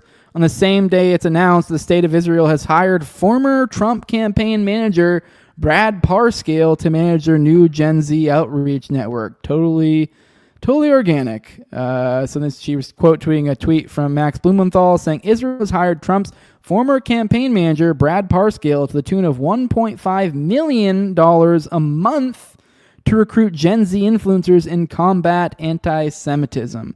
And he was sharing a tweet here that's kind of providing the documents and so yeah. The guy who was the campaign manager for Trump is now running propaganda for Israel. It's almost like he never changed job positions whatsoever. He's still doing the same job. So who's surprised? Not me, that's for sure. All right, let's guys let's hear some more about this Zinn guy. Here's a video. I figured we'd take a little bit of a dive back into the past. So you guys remember that George Zinn guy from a week ago? Let's learn a little bit more about him. I'm gonna get some more coffee while we listen to this. So I hope you guys like this one. I just got done listening to a deleted podcast episode of George Zinn, and I'm now convinced he's an intelligence asset. The episode is called George Zinn, Utah's most famous political celebrity, and it's from 2023. He talks about how he met Ronald Reagan, went to his inauguration, and also snuck past Secret Service to attend his funeral, attended both inaugurations of President George W. Bush, went to the National Convention for President Trump, President Barack Obama, met Henry Kissinger, Al Gore, and Dan Quill, George W. Bush's vice president, among many others. Which is strange because he just worked at a thrift shop for the LDS Church. And speaking of his affiliation with the LDS Church, he grew up Mormon, and when he was at the University of Utah studying psychology, he went to fulfill his mission in Virginia. just 100 miles away from the CIA headquarters. And what's crazy and heavily documented is that members of the LDS Church are often recruited by intelligence agencies because of their cultural adaptation, their language skills, and it has been reported through many different news outlets. And not only was he at 9/11, was the Utah man charged with making a bomb threat at the Salt Lake City Marathon, was the patsy at the Charlie Kirk assassination, but was also weirdly one of the few people allowed into the Kobe Bryant court case and was even documented making statements. That's an awful lot for a man that worked at a thrift store. He also married a cat lady named Joanne Kathleen Edwards, not because they were in love, because he said he needed a place to stay. She worked for the IRS and they were married for 7 years, allowing him to travel between DC, New York, Denver, and then back to Utah every once in a while. It's also crazy because in the podcast, he's a self-proclaimed Republican supporter, but the day of the Charlie Kirk shooting, he was labeled as a lefty lunatic who just wanted to silence Charlie Kirk. I think it's pretty obvious why this podcast has been deleted from the internet. They don't want this information getting out there. As always, I want to hear what you think about all of this down. Yeah, I want to think you guys think about this down below in the comment section. Yeah, the shit glows a little bit. Obviously, there's some validity. I'd be interested to look into this later, and I think I very well might. I'll probably bookmark this in a different spot to check out later, because that is definitely some stuff I want to follow up on, because that shit glows. And speaking of which, Candace came out with some new stuff. Apparently, I think you guys were mentioning this yesterday. One of you guys in the chat was mentioning that I guess Candace had floated out that she was saying that apparently Tyler Robbins has never even set foot on the UVU campus. Apparently that is that, but now the source, from my recollection, is just kind of my source. Who's your source? People and things at times in places. Okay. So I think she's made allusions to like the family or something, but you're like, who in the family? I don't know. I don't. So she's a lot more. There's a lot, which I hesitate to even mention this shit, but it is part of the ongoing thing. She's one of his friends, and it is noteworthy that she, even if it is bullshit, that she's out here floating this stuff out. So I don't know. Might not be bullshit. Might be totally legit, but she is saying that sources say. Sources or source being trust me bro, and it is, yeah, he never stepped foot on UVU campus. She's also the trust me bro, this Dairy Queen photo. I mean, which, to be fair, all these, the trust me bro, I saw the shot, the video from behind, which, by the way, one of you guys in chat was telling me you saw another one from behind, but you showed me one that was like an angle from behind. It was like you couldn't see the directly behind. I was talking about like the directly behind. But anyways, so we're getting a lot of these trust me bros, and it seems a lot of times come out from Candace. So it's at least worth mentioning that they're trust me bros. So before everyone gets all worked up and is like, oh, we know this, and this. Do you? Or did you just list 3 things that are completely rest on trust me bros from Candace? Because that's not much of a case that it makes. So, but this is particularly interesting. Candace mentioned that there was this nephew of this former this Utah representative Phil Lyman, and he posted, kind of did his own little like follow up, and he posted some stuff online, and a lot of this stuff went and disappeared. I thought this was particularly interesting. Don't know what to make of this, but let's watch this all together.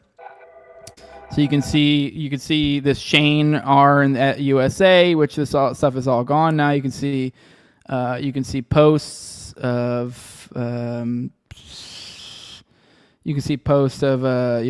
kind of doing the walkthrough, like little Instagram things.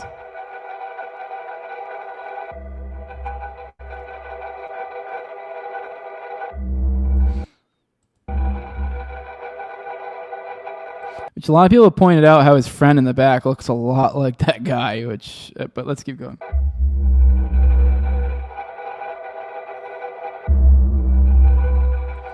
And part of why I want you to watch this, in a second, you're going to see the landscape. I think it gives you a better idea of what we're dealing with. And, say, for example, the story about like the chicken coop with Candace and stuff, and how this starts to make more sense and stuff when you get a layout of the landscape here. But this is these guys kind of walking back in this area.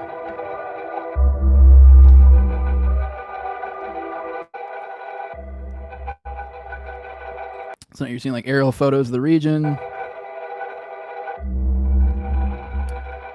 Now here's the Phil Lyman guy, which he has a weird story. You could go check out Candace's most recent one if you're interested in that.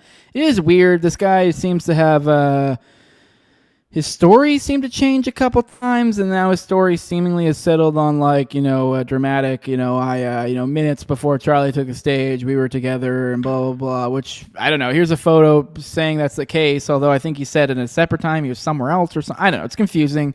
But yeah, I don't know. It's a little bit convenient political character. Now he has this story, but it's also not. It's also just as likely that a political character was interacting with the political individual at a political event. It's not that crazy. No, this account apparently has gone. I think has gone private. Is what it is now. No, this is a video. This is a video I really want you guys to see. So this is a walk around in this area, which you'll be able to see at some point. You'll be able to see the university, and so this will give you a better idea. And I think this kind of gives, I guess, a little bit of credence. Well, I did just kind of dog on Candace a little bit. This actually gives her a little bit more credence to her chicken coop idea, which I think you'll see it at some point off to the right. Like about 10 minutes before he walked by. And then I was talking to Mom, and we were doing all this stuff, and then I look out the thing, and there was somebody like right here, but they were just like kind of doing this kind of stuff. So yeah, and that's another thing too, that these people here claim in this this video that they've seen some people, particularly a guy and a girl, around this time. Not really pacing back and So I forth. sent it to the FBI and said, if there's an accomplice, because the camera from here to here took way too long. If you time how long it took him to get from that little part over to here, was way longer than it should have been. So I wondered if the girl had given him stuff, like if there is an accomplice. Sorry, you're filming. And it said right here, that picture from Sam's across the street, he was right here. Yep. And so you say the gun was dumped up here? No, I'll show you where. Oh. Our Sacred Hill. This is where we sled every year. Yeah. There's the hut that all of you guys would build. Grandpa would buy extra nails over here. You kind of see how this little walk through area back here. You can see kind of like farmland. You could see him. Not farmland, but I guess you could say like I don't know. People have gardens and in stuff. This area. You can see a little walk area back here. And I saw the officers right there, and then the basketball So hoop. some of these footprints would be his for sure. Ooh, that's right. I would play there as a kid in those sports. And to have been there at that rally. Ooh.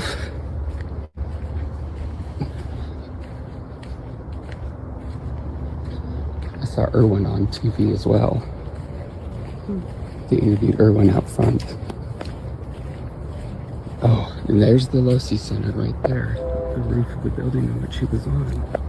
I didn't know where this was, so that's right where he was. Yes, So that's the roof of the that's the building, I think they're saying, that he got up on. It's back there. I guess you can see it. Losi Center. But you can kind of see like a little building here. So this is where like kind of how they were talking about. Like I don't know if this. I'm not saying this is exactly the area, but I know there were these talks about like supposedly was in the woods, and then it's like this gun, and then they're like, it was by a chicken coop or whatever, and you're like, what the fuck? Because you're like, you imagine woods, and you think like a fucking forest or some shit. No, this area that we're talking about right now is, I think, probably somewhat basically what they're describing right here, and you can kind of see what might even actually be a chicken coop over here.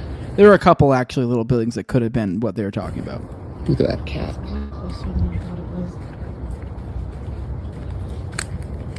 Mm-hmm. So Actually, he must have known. I think they might even see almost another second chicken coop off in the distance to the right. Scout out, and like I had this on my calendar for weeks, and so it said. I think you can actually hear the chickens. It was in the courtyard, and so he must have been. There's EVU. Well, that's a playground right there, but He must have known, because it said it would be in the courtyard, and all the events that take place, he enters through that little driveway. He came and checked this all out. This is Briggs' former house. So that's the roof he shot from? Yeah, the Losi Center. the career center of the university where I did my interviews for internships. It's the Wilson Center where he shot from. Yep, and this is Brig Steele's old house. And so, He right, would have dropped down somewhere. and there's Grandma's old house. And so where do you say the gun was dropped? Well, DeRay's house is right here. And there's one of the places up here that doesn't have the fence. So he probably just ran up in there and dropped it, but it's like, this isn't that far. I was thinking he went a long ways up in there, but Yeah. No.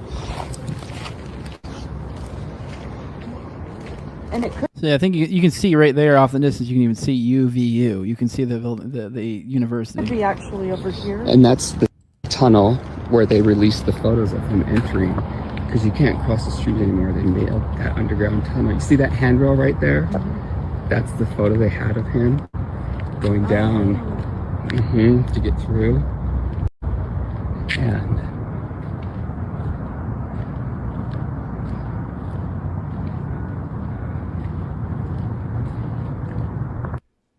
So that's that. I just thought it'd be interesting to kind of. I mean, this is bizarre, and then now this thing just disappears. So I don't know. I mean, maybe more will come for this later, but I mean, there's kind of murmurs of a second person involved. I mean, this gives us a better idea of the layout. I mean, hell, even then there was these, like I pointed, there's people that pointed at some of the videos that people came with him looked oddly kind of like the pictures, which a lot of people point out. I thought from the beginning they didn't really look much like Tyler Robinson, but I mean, look at these. If you look at other photos of Tyler Robinson, I think, yeah, it looks like this guy looks more lanky. Funny enough, while the internet's kind of being a little crazy with it, they're not wrong. The buddy that he's with him, like the blue hat buddy, looks a lot more like this guy than Charlie does, or not Charlie, than Tyler Robinson does, to be honest. All right, what else do we got? Let's pop in the chat, and then we'll get into our final topic for the day. Let's see what you guys got to say. Draco Katan saying Zin was in so much shit, it's kind of insane for sure. Bump up those likes, people. John Black says George Zinn is a Jewish Forrest Gump. Yeah, Zinn. Yeah, you're not the only person saying that. Yep. What else we got? Forrest Gumperstein. Maury Gumperstein. Okay. 5 likes away from water, guys. I guess. I think you're making up things. More likes and I won't steal your water. So if you enjoy living, you only have a few days you can go without water. I would recommend hitting the like button. Good morning, Michael S. I think I might be the first time seeing you in there, or I said hi earlier. Good morning. I think Candace thinks that guy in the background of the picture is the real sniper. Could be. I forget what all she claimed in that. I'm just... I don't know. I get annoyed with how much information comes out of her that's like, trust me, bro. You're like, what? No. No, I won't. Like, tell me some fucking info. What is a Mormon sniper, says MGZ. Yeah, it is weird. It's crazy. Like, even that fucking Zinn is a Mormon, I think. He said he was working at like an LDS gift shop or something. We just had that fucking Mormon shooting from the other day, which, God, who was it? I need to find, somebody was telling me something, man. Who was it? Maybe it was God, there's something that I wanted to bring up on that now I'm forgetting. Damn it. I just, as I said that, something reminded me, like someone sent me something or tagged me in something about him. God, was it an email I got? I forget. It'll come back to me later, because there's somebody telling me something that is interesting about that. They were saying that I'm going to check my email real quick. I think I actually had an email. Somebody, I think, emailed me about this. Let me see. Because, yeah, I'm like really like, shit, that's really bugging me that I can't think of who it was. Whatever. I'll think of it later. So whatever. Damn it. There's something that's bugging me. I'm like, there's some little factoid that I'm like, I know I have it saved somewhere. I'll think of it later. Whatever. We'll come back to it in a little bit. Let's roll through the chat. God, what was it? I swear. It was somebody saying that they were like 30 minutes is insane because there's somebody who lived in that area. Fuck. I'm trying to remember where I saved it, if it was an email or where it was, or if it was a comment. Oh, it was a YouTube comment. That's what it was. Someone who lived in that area. I'll find it real quick. That's what it was. I want to read that because someone had an interesting take. Let me see. Yes. Someone said they spent a lot of time in Grand Blanc, pronounced blank, I guess, in Michigan, saying it's extremely suspicious that the hospital, which recently changed ownership to Henry Ford, where the victims were taken, has been on strike for about a month, and they would not let the nurses picketing enter to help. But what I was thinking of, the little piece of information he added to this, is kind of more of this weird Mormon glowiness. I said, I also want to point out that the police are said to have arrived within 30 seconds, which I remember we covered that yesterday. That was like, I think in the press conference, like, oh, we were there within 30 seconds. We're like, that seems insane. And the officer who shot the suspect was not a local deputy, but a DNR officer who just happened to conveniently be nearby. Also, the suspect was killed at 10:33 for those who want to get extra schizo about it. Okay, cool. I'm glad I found that because I was like, man, that's going to drive me nuts if I don't remember that. But yeah, let's roll through the chat, see what you guys got to say. I just want to remember that weird little piece of information there. Let me see what else we got in here. Candace thinks that dude is the real shooter, says RGZ. Perhaps. I have 25 XP. What can I do with it? Can I level Jose up? Yeah, I don't even understand that. I guess YouTube has some weird system of points now with liking. So I don't know. Try to rack up all the points, people. I think that's a good thing. Draco Catan says not releasing any of the other footage alone, says it's an op. Now I will say, following that person, showing the area, I could see why they would have minimal security there, security camera, because the route they took, it does look like an area that wouldn't have much, like any security cameras.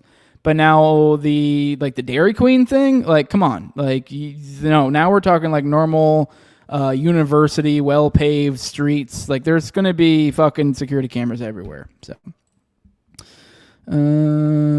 Jay Dyer, what are you guys talking about Jay Dyer for? Is he about that Mormonism? I need to get him on one of these days. I should get him on and maybe talk about something like that. I see a lot of guys racial slurs in the chat. That's always fun. Never any compasses, says Justin Valentine. Yeah, it's always weird how that works.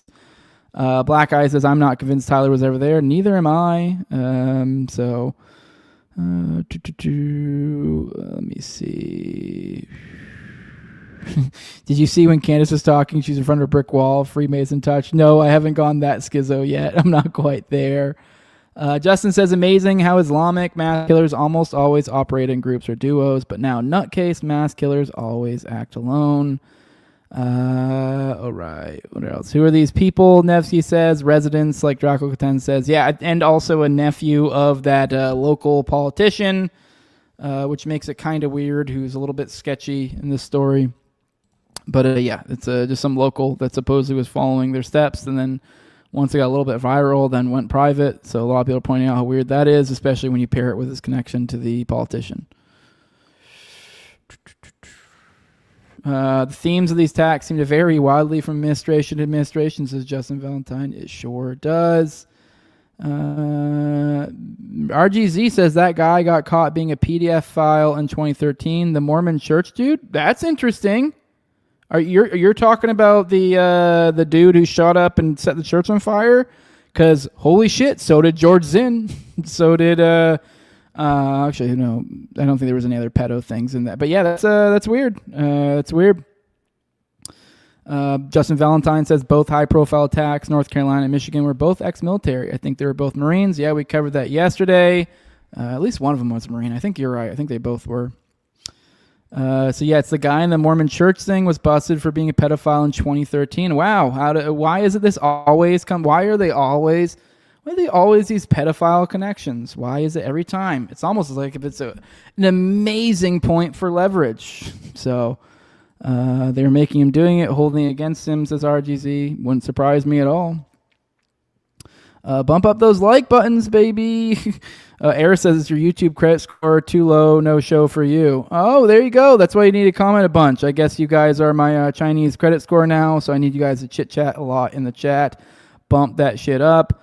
Seth said my dad called everyone a Mason. He's convinced Charlie was one as well. I don't pay attention who was a Mason, but surely it's not the most important thing. I don't know. I'll be honest. There's a lot of Mason symbolism through all of this that does make me go, what the fuck? But it's like also symbolism. So what can I really do with that until I have info? Trust me, I have a lot of schizo friends around here that's like, this is all complete bullshit. It's all theater. And you're like, I'm open to it, pretty amenable to the position, but I don't have any evidence other than just the number 33 getting sprinkled in a bunch, and I just can't go there yet. All right, just to bridge the gap into our next one, let's watch this little video on on some Epstein stuff. This is Tara Palmieri. I like her. She's adorable. I don't know. She's endearing. I like her. I don't mean that like a creepy, like I find her attractive and like I just like, you almost like when I squeeze her cheeks and like, you keep fighting the good fight. I know she's probably like my age or maybe even older than me, but I don't know. I just find her to be I like her. I like her research, and then her style is bubbly, and it makes it so that it's less depressing. So I like it. But she dug a little bit into one of the more recent people.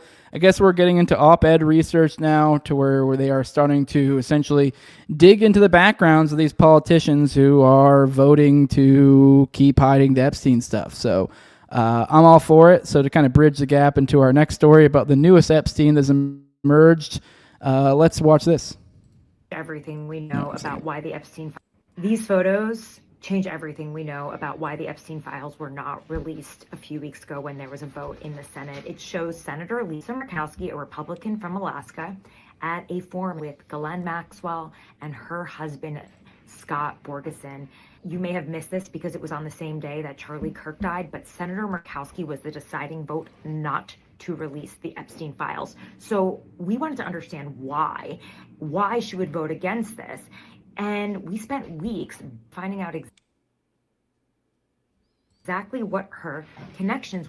Okay, sorry, I paused it all weird. Like it was driving me nuts. I'm hearing weird creaking. It's her. I just want to point out, I'm not in a creaky chair or something. Were to Jeffrey Epstein, and what we found was a tangled web of connections in Alaska, the senator's home state. In fact, it all comes down to power and a series of meetings and events where they talked about the Arctic Circle and they lobbied and tried to expand it, which would obviously help Alaska and Ghislaine Maxwell's husband, who was doing a lot of business, maritime business in the Arctic Circle. There's also a connection to a wealthy Murkowski donor, Alice Rogoff, who just so happened to be Ghislaine Maxwell's friend and the owner of the Alaska Dispatch. So how Ghislaine Maxwell and Epstein are connected to Murkowski just pretty much explains how Washington works and why these survivors have been waiting around for so many years for answers. And maybe this holds the key as to whether or not they'll finally get the answers. It certainly explains how insidious Epstein and Ghislaine Maxwell's connections were to power. You can check out my latest report at tarapalmieri.com, or you can go to the link in my bio where you can read this investigative. All right, let's go ahead and, that's interesting. I don't have much to say on that, though, but let's go ahead and get into the newest Epstein that's kind of emerged. Famed Wall Street money manager Howard Rubin has just been arrested in Connecticut on federal charges of sex trafficking and transporting women across state lines for commercial sex acts. He's accused of running a decade-long trafficking network with a sex dungeon at the center of it all.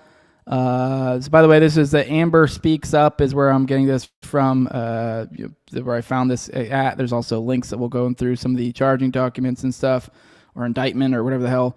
But at Amber Woods 100, if you want to follow that account for this. But Rubin 70 was once a high-flying bond trader at Solomon Brothers, Bear Stearns, and Merrill Lynch.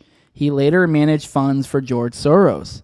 Now, prosecutors say he brutalized women in Manhattan's sex dungeon, outfitted with soundproofing, BDSM gear, and even a device to electrocute women. Like Jeffrey Epstein, Rubin surrounded himself with enablers. Prosecutors allege Rubin forced sex acts beyond the scope of women's consent. Women were left in fear, pain, and sometimes needed medical care. His former assistant, Jennifer Powers, pictured recruited women, arranged logistics, and managed the fallout when they tried to complain. Here is a picture of this broad that completely set all of these women up in the most horrifying of situations, which we'll get into in a little bit. Rubin allegedly spent more than $1 million to operate and maintain his trafficking network from 2009 to 2019. Prosecutors say at least 10 other people helped facilitate his crimes. He was arrested with 8 cell phones and 3 Blackberries. The court denied his bid for release on a $25 million bond. They say he still holds tens of millions overseas, has a history of intimidating witnesses. He even bragged about contacting a hitman on the dark web to target women suing him. Multiple women have already sued Rubin in civil court. This includes Playboy models and more, all alleging rape, assault, and sex trafficking. In 2022, a Brooklyn jury found him liable for sex trafficking 6 women and ordered him to pay $3.85 million in damages. He's still appealing that verdict. Former Playboy model Emma Hopper, pictured here, is one of the women who sued him in civil court. If convicted of sex trafficking, Rubin and his assistant Power face a mandatory minimum of 15 years in prison and maximum of life. Powers also faces bank fraud charges tied to her Texas home mortgage. Photos of his assistant Powers, who traded vile messages with Rubin about causing sexual pain and exploited women who were desperate for money. In 2014, one of his alleged victims told Rubin she would take plenty of Valium to ensure a BDSM session, noting how she was desperate for money and in a really tough spot, including sleeping on a couch. Rubin later told an unnamed co-conspirator the woman hated submissive, but she's broke and says she'll do anything. According to the feds, Rubin wrote, "She hates it, but she's so desperate," he wrote. According to the feds, "We've got to make her cry." In another message from 2016, ahead of a threesome with 2 women, Rubin allegedly told one of them that he wanted to abuse the other for hours, prosecutors said. "I don't care if she screams," he allegedly wrote, along with a laughing face emoji. "This is going to be fun." When the woman told Rubin she was ready, he callously shot back in a typo-filled missive, "You're not, but you're desperate, and that's good," the feds alleged. Prosecutors revealed Rubin forced women to sign NDAs that waived liability for injuries in his dungeon, banned them from speaking about their abuse, and threatened them with financial penalties if they broke silence. Blank NDAs were literally kept in a safe. Here's a copy of the indictment here. So you can see here, defendant Howard Rubin, known as Howie, is a retired New York-based financier. From at least 2009 through 2019, Rubin recruited dozens of women to engage in commercial sex acts with him, involving bondage, discipline, dominance, submission, and sadomasochism. During many such encounters, Rubin engaged in conduct beyond the scope of women's consent. From at least 2011 to 2019, the defendant, Jennifer Powers, facilitated Rubin's commercial sexual encounters. Among other things, Powers recruited women to have commercial sex with Rubin, arranged travel and accommodations for women to fly to New York to engage in commercial sex acts with Rubin. So the indictment details that sometimes Rubin would provide them with a safe word to use during sexual encounters, but then would ignore it when they used it. Powers, his assistant, was instrumental in arranging women's flights and coordinating travel. Rubin would send Powers a message detailing what he did to each woman so she could help him manage the fallout. She also wired money to the victims for Rubin, doing so in small amounts so it wouldn't be flagged. According to the indictment, Rubin would pay the woman $5,000 per encounter if he liked the way they endured it. If he wasn't satisfied after, he paid them several thousand less. Howard Rubin's arrest exposes yet again how extreme wealth can shield predators for decades. But survivors spoke, they sued, they pushed, and now federal charges are finally here. The case begins October 20th in Brooklyn. Says she'll be following this closely and providing updates. So make sure you follow and subscribe. I'll definitely probably keep an eye on her. Maybe get her on later. But yeah, this is some wild shit. And I know a lot of people might jump to, oh well, this is like whatever. This is what these are adult women. They knew what they were getting into. But when you really get into the specifics of this, I've seen some videos elsewhere too. You get into there. This was straight up. Yes, he did talk them into it. But then once there, he basically brutalized and raped these women. And also, part of me, especially my conspiratorial-minded part of me, goes, "Hey, if this is what we know right now, holy fucking shitballs! Just wait. Also, this guy's connections, I think, are particularly interesting, which we'll get into that in a minute. But yeah, I don't think that little bit I read really did justice to the degree to which this was clearly not consensual. Lily said powers at times swage women by telling them to ice their injuries or apply bruise cream. Like we're talking crazy, ghoulish type shit, and like finding women that are incredibly down their luck that are literally saying, "I don't want to do this. I hate this. I'd really rather." And like, yeah, I guess they agree to it, but like, there's something gross about that. I think we all understand that. I mean, to some extent, I guess anytime you do something for money, you're like, I'd rather just get this money for nothing, obviously, but something just extra gross about this, especially when it's part of a deception that is very clearly like meant to harm these women, essentially to draw them into situations that's going to put them places they are not okay with and are very clearly many times saying otherwise. So I can only imagine some of the crazy shit that actually really could have happened here. Like I genuinely would not be surprised if we find out later that women disappeared, essentially. He was already through powers. The assistant was essentially using her to threaten these women or to try to keep her quiet, whether it be through money or threats or whatever. He would apparently send her like detailed lists of everything and like, oh, this one you really need to work with. He was also giving these guys, they mentioned the Valium earlier, so they were using Valium to kind of like beforehand. So yeah, it sounds pretty awful, and this is just kind of on its face right now. So I'd expect perhaps more to come out later. But some of you guys may have caught that. Yes, there may have caught a little Bear Stearns connection. But I did find it particularly interesting that Epstein actually worked there. I did a little bit of a grokking out here. I know Grok's gay, but sometimes when you're like, I don't know offhand, it's worth checking. But always make sure it's Grok. They will lead you astray sometimes. But if it is one of those things you're like, I swear, it is good for that. You're like, I think this thing. And then you ask it real quick instead of having to Google it and then parse through the information.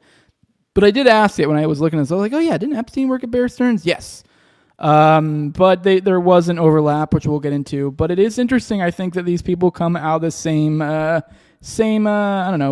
swimming pools or whatever. It's the same swamp. Epstein began his finance career at Bear Stearns in 1976, starting as a low-level junior assistant to a floor trader on the American Stock Exchange. This came after he was dismissed from a teaching position at the Dalton School, which a lot of people know about that. He got hired by Bill Barr's daddy, who also weirdly wrote that creepy work of fiction that seemed to basically spell out everything the elites do, but then said, but it was aliens. Looking at that one, that's a fun one. Anyways, he leveraged a connection during a parent-teacher conference with the children of Alan Ace Greenberg, then a senior partner and later CEO at Bear Stearns, who offered him the job. Epstein advanced rapidly, became an options trader in the special products division, advised high net worth clients, including Seagram president Edgar Bronfman, well, that's a big one, on tax mitigation strategies, and was promoted to limited partner by 1980 at just 4 years after joining. That is pretty crazy. So he joined in 1976, having been a fucking math teacher, I think, before, who creepy circumstances there, a lot of rumors of impropriety, and then he shows up over at Bear Stearns, works there for 4 years, and is promoted to limited partner. During that period of time, he's literally got clients like Edgar Bronfman. It's literally, we're talking like mega group type people. We're talking like when you get to like top tier, like, oh, here's the Illuminati, and here's the Rothschilds. It's like, well, yeah, you got like Bronfman like right below that. like he's like right, like you got like Rothschilds, and then like whatever tier is below them, that's the Bronfmans of the world. That's what we're talking about here. He left in 1981. The conditions of when he left is a little bit His departure in 1981 remains somewhat opaque. It says here he testified under oath that he left due to a Regulation D violation, though some reports describe it as a forced resignation and rumors of impropriety, possibly tied to insider trading probe. So a lot of people think that like maybe it was like he left because they were dealing with some sort of like he overstepped and like, oh no, we're in trouble, so you got to leave for a little while. So point being is there's kind of always like a little bit of a back and forth on whether it was under good terms or what. I think it's probably a little bit under good terms. Then, all right. Despite this, he maintains strong ties with Bear Stearns executives, including Greenberg and James Kane. He continues to client the firm until its collapse, and at least one colleague, Ira Zickerman, later worked for him as a trustee for his foundation. Recent releases, such as Epstein's 2003 birthday book, include letters from former Bear Stearns colleagues praising his skills and rapid rise, offering fresh insights into his Wall Street's origins. And then ties to the 2008 collapse. I thought that was pretty interesting. A lot of people have assumed some of his money shenanigans may have played a part into that. I guess that ties into the Bear Stearns thing, so perhaps that actually might tie into that. Now, then I also did ask it if there's any overlap between Howard Rubin and Epstein, and not really, but we'll go ahead and read this to see what they had to say about whatever overlap they did. But Howard Rubin did also work at Bear Stearns, so I do find that significant. It says, yesterday, Howard Rubin and Jeffrey Epstein shared some professional overlaps in their Wall Street careers, though their time at the same firm did not coincide, and there is no publicly documented evidence of a direct personal or business relationship between them. However, media coverage and public discussions often draw parallels between their scandals due to striking similarities in the nature of the allegations, both involving wealthy financiers accused of systematically exploiting and abusing women through coercive networks. Below, I'll break down the key areas of overlap based on information on available info.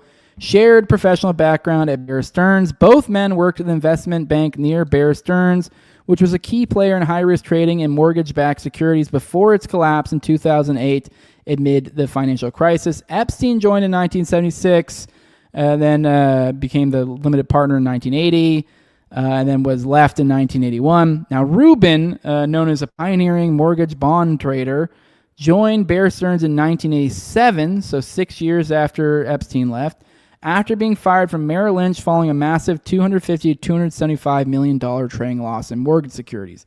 He remained at Bear Stearns until at least 1999 or possibly 2008, per some reports, heading mortgage trading and earning a reputation for aggressive strategies in mortgage-backed securities.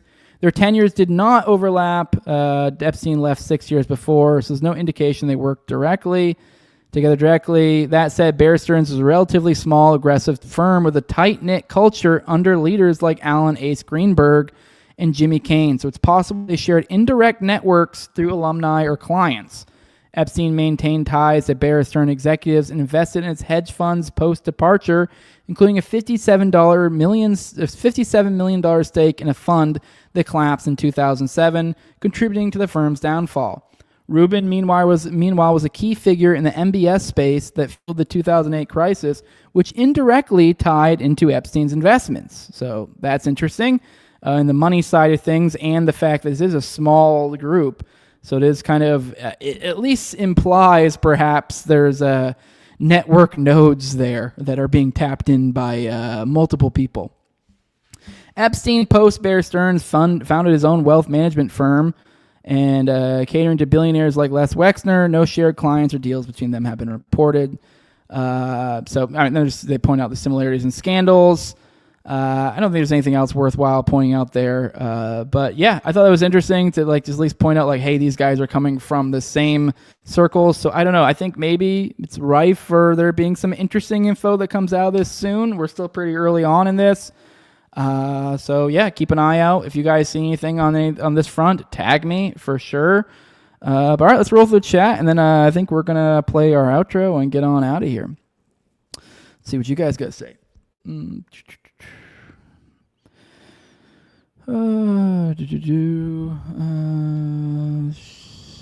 Stop arresting pedos and just release my files, says Nevsky. Yeah.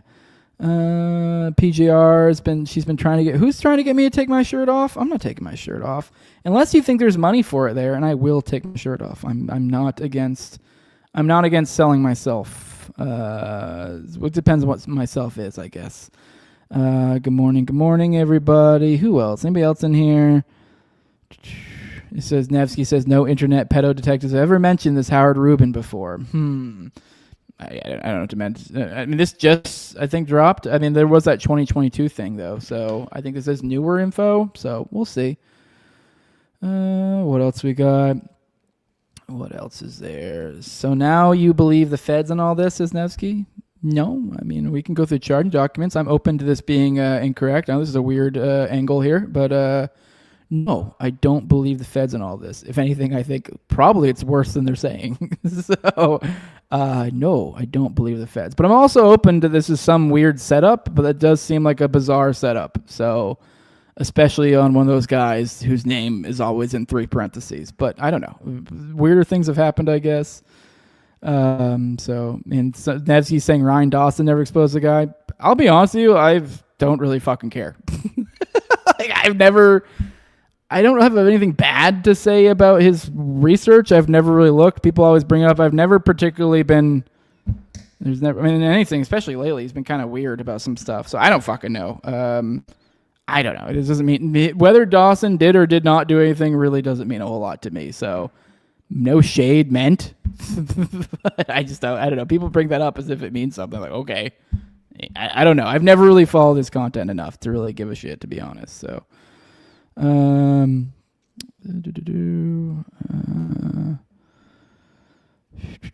Edgar Bronfman was involved in JFK shooting in Nixium. Yep. I know about the Nixium stuff for sure. I'm not surprised about the JFK stuff for sure. Plot twist is Dragotano was a male Bigfoot. Yeah. Some more Epstein's associates are being arrested, but Mafal's, I don't know. These two things can exist at the same time. I don't really understand. This is a weird. Okay. What else we got? Fire Pixie's calling me a whore. I am a whore. What else we got in here? All right. There you go. John Black says, Nevsky, thanks for taking the chat seriously. I guess you guys are arguing in the chat. All right, guys, let's get on out of here. I got one little outro for you guys who think like. Funny enough, it's actually from Nevsky once again. He constantly putting out bangers for you guys.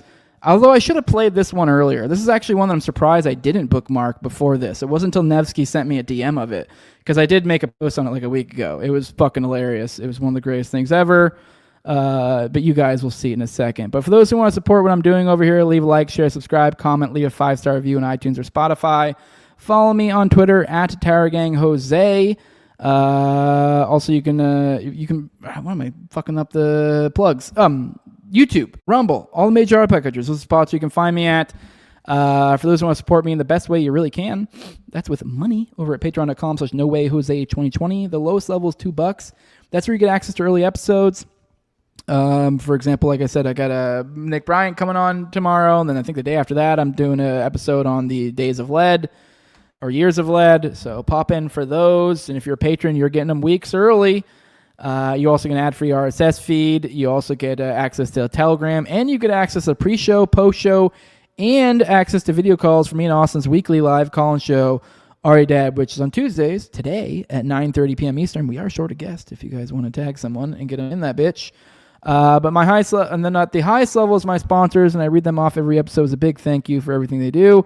I have my previous co-hosts on Tower Gang at Learn to Toad, also at Abrogate D's, at ZOVRCK, at _Infant Zeal, Tim Tuttle, at John Klebold, Will Bell's Delicious Blueberry Rabbit Eye Wine, big fan of the show, Torrin May, at Wayne Taculus, Yellow Polka Dot Dress, and Mark Vestibule. And with that, guys, let's go ahead and get on out of here. Let's play the player outro. You guys will love it. It's a fun one. All right. This is a good shit. It's that good. All right. Love you all. We'll see you all tomorrow. Bye-bye. I think for just a few days. But I don't know. I went to a gas station. I went in a grocery store this morning, and it was spectacular. Being a white guy that has German features, classical German features, and with a Hitler mustache, and it was very interesting. I could tell you it had a wild effect on women. I thought they were about to start throwing their panties at me, and they just didn't know what to do. They're like melting. So I don't know. Maybe I should, for a while, just as a social experiment, keep the mustache. What's everybody think?